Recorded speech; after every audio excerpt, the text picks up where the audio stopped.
Benny Johnson hid this fatal secret.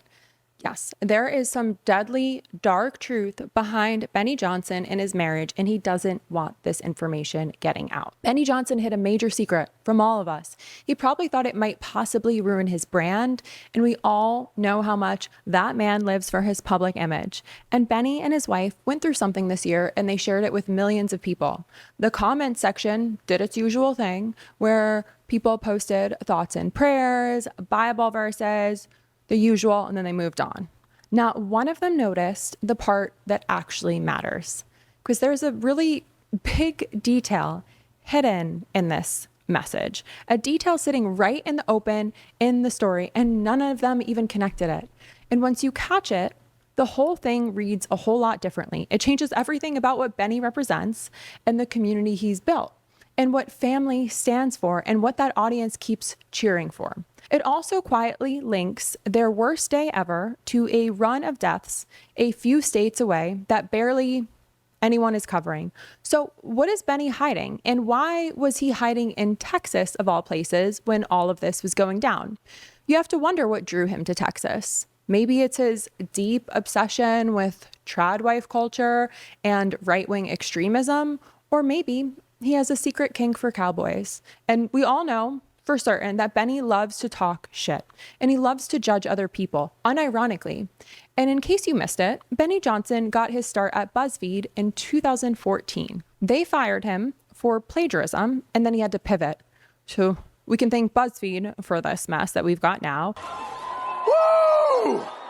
Because now we've got the Daily Wire and the Turning Point USA crowd, and they have run you through the same loop. They say the left wants you dead. George Soros is coming for your churches. There's a transgender communist burning Bibles and flags at public school t-ball games. You've heard different versions of this in the fundraising emails. Maybe you've gotten letters to your home. You've definitely heard it if you've seen my clips from the Turning Point USA Pastor Summit. They just say it so many times, it sounds like the weather now. And that's their whole trick, because while they've got you watching for the villain that they invented, actual people are dying. Women are dying. Real, live, human women with insurance policies and children at home, just like Benny's wife, Katie. They are dying in Texas, and they are dying across the South right now from something that happens to as many as 1 in 4 of us, something that touched Benny Johnson's own wife, Katie. And I'm going to show you something that changes everything for Benny Johnson and everything he's represented from the jump. And after you see it, you'll probably never be able to look at him and his family values, godly bullshit the same way again. And real quick, if you're new here, I'm Lauren Paritra. Willa Paritra and I, we run this show every single day, daily, independent, network free, out of pure principle and an absolute refusal to let these Katie Miller types ever catch up again. We are so far ahead of her, we stopped even giving a counter to it because she doesn't deserve the free press. But we got to just remind you, every sub, every comment, 5 words or more, every hype, every 5-star rating, wherever you get your podcast, every individual action you take is an FU to Benny Johnson, Katie Miller, and all these Looney Tunes. Yes. All right? Yeah. With Benny, behind all of the political posturing, there is a very human reality. And when you decide to start a family, you never plan for the worst case scenario. But the terrifying truth is that when you are trying to have a baby, things can go wrong. A normal day can turn into a severe medical emergency in a matter of hours. Your politics do not protect you from that. The women at the very top of the conservative movement are not safe from it either. They just expect to get the medical care they need quietly, while also in the same breath championing laws that deny it to everyone else. This exact crisis, the one I'm going to show you, hit Benny Johnson's family earlier this year.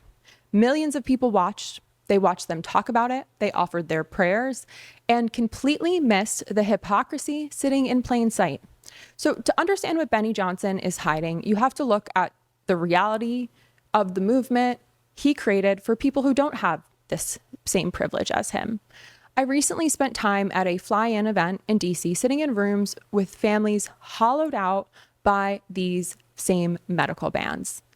It's in these rooms, in the halls of Congress, that I sat across from a man who lost his wife in a Houston emergency room in the summer of 2023.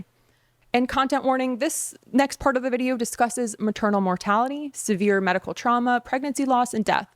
Please take care of yourself while watching or listening. Please feel free to click away if this isn't something you are able to hear right now. So in June of 2023, a 35-year-old woman walked into an emergency room. She was experiencing a severe medical crisis. She had a clotting disorder.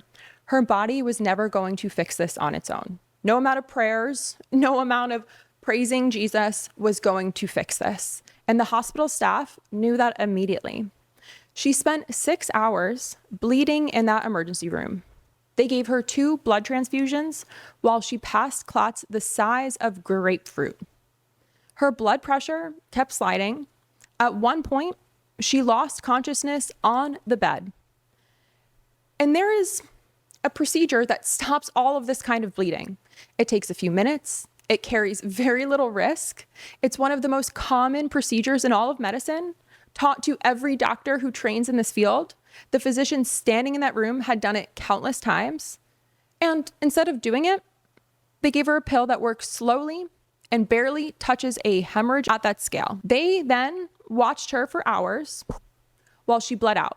And by the next morning, she was dead. Why didn't they just perform the routine procedure that they had been trained to do? Because this woman was 11 weeks pregnant and she was losing the baby. There was no fetal heartbeat on the ultrasound. The baby was gone. The fetus was gone. She was having a miscarriage. And the procedure that would have saved her life is a D&C. Her name was Portia. She wanted that 3rd child. And the only reason she didn't go home to her husband, Hope, and her 2 little boys was because she lived in Texas. I'm here fighting for my wife. She lost her life due to the fact that she was denied a D&C. Oh man, she was full of life. So she loved traveling, vacation. Favorite trip? We're actually coming to Washington, D.C. Amazing. That was our favorite trip because it wasn't planned at all. I'm just going to keep fighting for her and taking care of our boys. And today's episode is brought to you in partnership with Free and Just. Free and Just is working nationally to amplify the stories of everyday people and demonstrate the devastating consequences of the attacks on our reproductive freedom. I joined them on the 4th anniversary of the Supreme Court decision in Dobbs v. Jackson with the Women's Health Organization, which overturned Roe v. Wade by ruling that there is no constitutional right to abortion and leaving it to the states to regulate. We believe that reproductive freedom is a fundamental human right. Every person deserves the right to make their own personal and family medical decisions without government interference. But conservative extremists are working to strip reproductive freedom in states across the country. They are banning life-saving procedures, they are banning medications, and they're even banning fertility treatments that impact people's ability to grow their family. What's so pro-life about that? We hear from patient storytellers, medical professionals, faith leaders, elected officials, and more.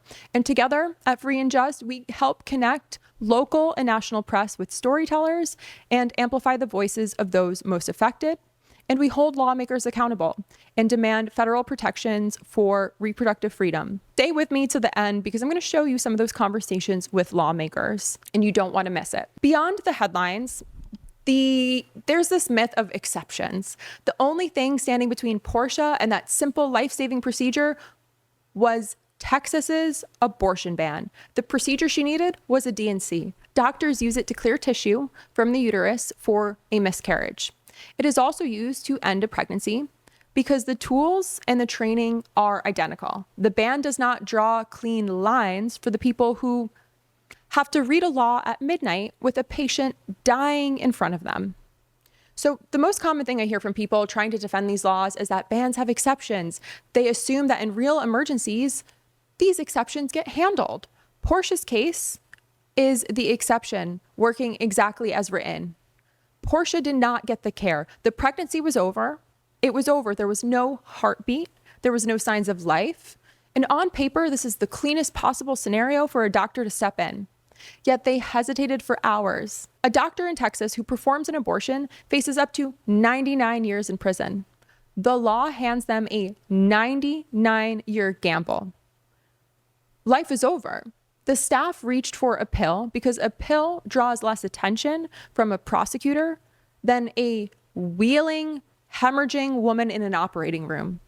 And after she died, over 100 doctors in Texas signed a letter telling lawmakers the ban was blocking them from giving patients care. When doctors themselves are begging for the rules to change, maybe it's time for the guys in my fucking comments to shut up. The argument about exceptions is dead. And this is what brings me back to Benny Johnson and the medical reality of this timeline we're living in. The hypocrisy here is insane. So on February 28th of this year, Katie Johnson posted an update that shatters any family. She shared that at their 10-week sonogram, the baby did not have a heartbeat.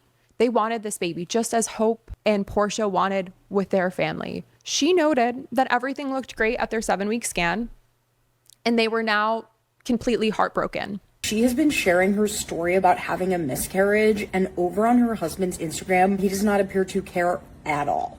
I don't mean to be all like blubbery and emotional. I would have been 25 weeks today, which is like, in my mind, was always a really big milestone. And a few days later, on March 4th, she posted a video walking her followers through the reality of that loss, thanking people for lifting them up through the storm. God is still good.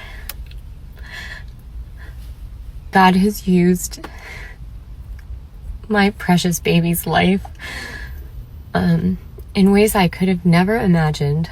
What Katie went through was a missed miscarriage. The pregnancy had ended. Her body had not started to let go of the tissue yet. When your body stalls out, the way hers did, and cannot clear the tissue on its own, we're talking now in hypothetical scenarios, if the body cannot clear the tissue on its own, the standard medical intervention is a D&C. A doctor physically clears the uterus so the patient does not bleed out or go septic like Portia did. This is the part that really upsets me. The healthcare that may have carried, we don't know what she experienced, but hypothetically, if she needed to be carried, if this grieving conservative family needed to be carried through the darkest week of their life, they are advocating for erasure of the exact same healthcare they would have needed. They are advocating, their movement is trying to put these doctors in prison for providing care that could have saved her life. I need to be transparent once again. I don't know what Katie Johnson physically needed to survive that week. That is her private medical business, and I sincerely hope that she is doing as well as she can be and healing and getting the care that all people deserve. But biological facts do not care about how you voted or what state you live in. With a missed miscarriage at 10 weeks or later, medication frequently fails. A massive percentage of women in her exact situation require that D&C surgery to stay alive. If she did not need that care, she is incredibly lucky, all things considered. Now look at what her husband was doing while his family navigated this nightmare. Benny Johnson, no stranger to the anti-choice outrage for decades now, he was pushing this exact same narrative back in 2014, right before they fired him for plagiarism at BuzzFeed. And while his own family was learning the painful reality that even wanted pregnancies can become complete medical emergencies, Benny took that lesson to Texas, a state where those same medical emergencies become ones with legal consequence. Rather than showing an ounce of humility about how quickly a pregnancy can go wrong, he celebrated the very same policies that have left doctors hesitating and families paying the price with their life. And he had the gall to post this. Texas congressman ends the career of abortionist live in Congress. You're an advocate for abortion, for abortion policy. What's your favorite type of abortion? I am an advocate for patients having access to the full realm of reproductive health care. You know that you are in an indefensible position and profession if you can't just answer simple questions about what you do every day. If what you do every day is so monstrous, barbaric, and demonic that you can't even admit it, then you should really consider what's going to happen to your soul after you die. Frankly, something that all of us should be considering. But if you're in the business of child murder, you're cooked. And then on March 22nd, mere weeks After his wife's body faced a 10-week miscarriage, a crisis, he was right back on Facebook posting his standard anti-abortion graphics. He is on camera hyping up laws that classify A, D, and C as a major felony. I need to explain this once more. What that actually looks like in a real hospital. It means doctors have to call legal compliance before they can stop a hemorrhage. They have to ask an attorney for permission to save a dying woman or potentially face 99-year prison sentences. Benny thinks that this is fantastic. He expects his audience to cheer for the exact rules that force doctors to make Hope and his family watch Portia bleed to death for 6 hours. The contradiction is that these laws are sold as protecting life. But when a wanted pregnancy goes catastrophically wrong, the same laws can make doctors hesitate to provide the very care that saves a woman's life.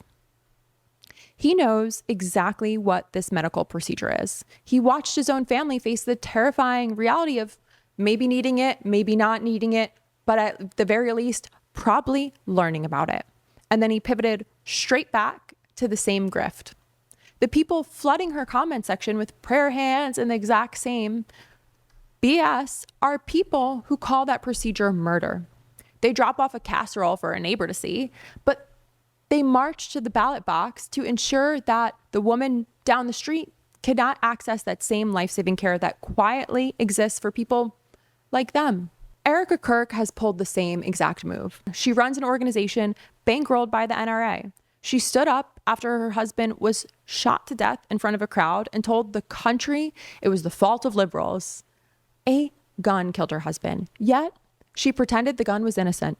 Benny Johnson's family went through a medical crisis. When anyone else asks for that care, he calls it murder. The rules always land on you. They never land on them. And we have to stop treating this narrative like a normal political debate.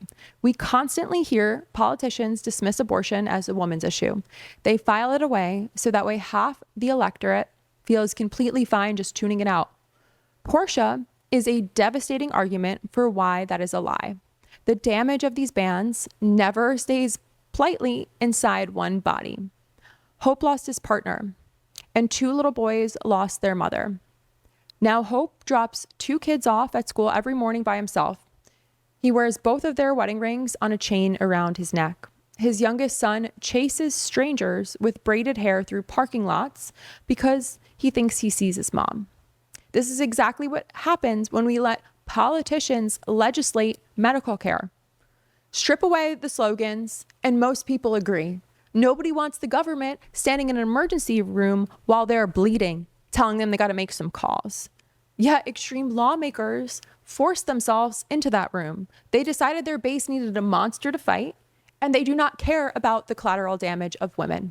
Black women especially already face a horrifying maternal mortality crisis in America. The data shows that Black women are 3 times more likely to die from pregnancy-related complications than white women.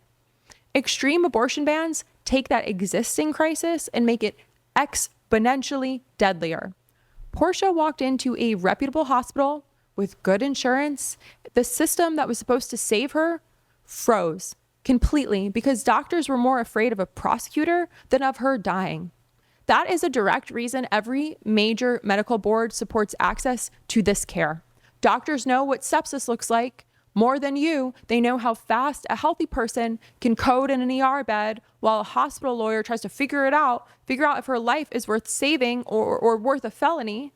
My stance on this is straightforward. Any abortion is healthcare. That decision belongs to the mother and her doctor exclusively. Ron DeSantis and Benny Johnson have absolutely no fucking place in that room. None of these fucks belong in there. You do not know a stranger's medical scenario. You do not need to know because it is strictly none of your fucking business. If you do not want an abortion, do not get one. Totally fine. These media personalities, they want you terrified of imaginary villains while they ripped their safety net out from under your communities. We need to stop pretending that they don't understand the consequences of their own words. They know exactly what they are doing. Benny Johnson must know exactly what he's doing. They protect their own families while advocating for legislating cruelty for everyone else's. This is exactly why we're still talking about Roe. We cannot assume somebody else is going to fix this. Anyone in your life could be next, but people can change their minds, and we can make a real difference right now. And when I sat in those rooms in DC with those families destroyed by these bans, I was watching Free and Just organize something real. This June and last June, they brought together over 100 patients. This year it was 150 patients and storytellers and healthcare providers. They brought them to Washington to meet with members of the House on the 4th anniversary of the Dobbs decision. People came in from 35 states, showing up to tell Congress what it actually looks like when these laws kill your wife or deny you the care you desperately needed. Hope was there. I met with Portia's family. The point here isn't to debate policy with lawmakers. It's to make them sit across from the people whose lives got obliterated by the policies that they championed. And if you've been harmed by these bans, if you've watched somebody you love be denied care that they need, Free and Just is looking for more storytellers. Your voice on Capitol Hill could matter more than another petition ever will. You can contact them if you want to be a part of this. I'm going to link all the details below. And if you don't have a personal stake in this fight, share this video. Sharing this video with somebody who does or somebody who needs to know is so important. Congress, your communities, your neighbors, people who disagree with you, they need to hear from actual people instead of just the people fundraising and grifting off of everything else. Again, I'm Lauren Paritra. If this video expanded or shifted your perspective, I need you to share it. Find us, I am Lauren P, wherever you get your podcasts. Text this video to a friend, share it with somebody in your life. It takes all of us to push back on this absolute carnage. Until we stop letting them control the narrative, the body count is just going to keep going up. Name a right men have lost. I can't think of one that they've lost. I can think of one that they will lose pretty soon, which is the right to tell us how to control our own bodies. RFK Jr. says we're underbabied. What is RFK Jr. under? Underqualified, under-resourced. Under the worm. Constituent of yours is hemorrhaging in the emergency room. Who should make the decision about their health care? The doctor or Mitch McConnell? She and her doctor. Not if it's up to Republicans. They'll tell her to go in the parking lot. We're talking about miscarriages. Women who want to get an abortion because they got raped in detention and are unable to get any care is an abomination to everything that we care about. Some of these, clowns and across the country and this president, they don't really care about, women's rights. They're trying to take away not only women's rights, they're trying to take constitutional rights away from other people, from all Americans. Part of the reason why, we have to have this conversation is because what they're essentially telling us with the Dobbs decision is that we are not peers, right? Because you don't take away rights from people who are your peers. And that's where we have to actually engage in the conversation.